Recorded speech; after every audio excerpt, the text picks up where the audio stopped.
ગુજરાત ગૌણ સેવા પસંદગી મંડળ દ્વારા બહુપ્રતીક્ષિત ભરતીની જાહેરાત કરાઈ છે। વર્ગ 3 ક્લાર્કની પોસ્ટ માટે ગ્રુપ એ તથા ગ્રુપ બીની સંયુક્ત સ્પર્ધાત્મક પરીક્ષા જાહેર થઈ છે, જેમાં કુલ 5000થી વધુ પદો માટે ભરતી હાથ ધરાઈ છે।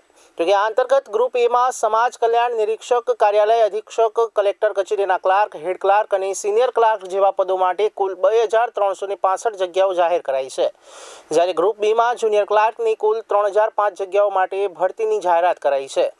જાહેરાતમાં સરકાર દ્વારા જગ્યા વધારવા અથવા તો ઘટાડવા માટે પણ સ્પષ્ટતા કરવામાં આવી છે। આ ઉપરાંત સામાન્ય કેટેગરીના પુરુષ તથા મહિલા ઉમેદવારોને 5 વર્ષની છૂટછાટ આપવામાં આવી છે।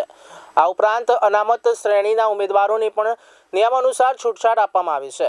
આ ઉપરાંત પગાર અંગે પણ સ્પષ્ટતા કરાઈ છે, જેના અંતર્ગત હેડ ક્લાર્ક અને સમાજ કલ્યાણ નિરીક્ષકને 40,800, સિનિયર ક્લાર્ક, કલેક્ટર કચેરીના ક્લાર્ક, જુનિયર ક્લાર્કને 26,000 અને કાર્યાલય અધિક્ષકને 49,600 રૂપિયાનો પગાર મળવાપાત્ર છે।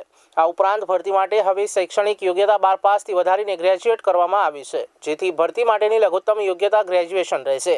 આ ઉપરાંત હવે દરેક વર્ગના વ્યક્તિ માટે ન માત્ર ફી ફરજિયાત કરવામાં આવી છે, પરંતુ ફીમાં વધારો પણ કરવામાં આવ્યો છે। બિન અનામત વર્ગના ઉમેદવાર 500 રૂપિયા ફી, જ્યારે તમામ કેટેગરીની મહિલા, સામાજિક શૈક્ષણિક પછાત વર્ગ, અનુસૂચિત જાતિ, અનુસૂચિત જનજાતિ સહિતના તમામ અનામત વર્ગના ઉમેદવારોએ 400 રૂપિયા પરીક્ષા ફી ચૂકવવી પડશે।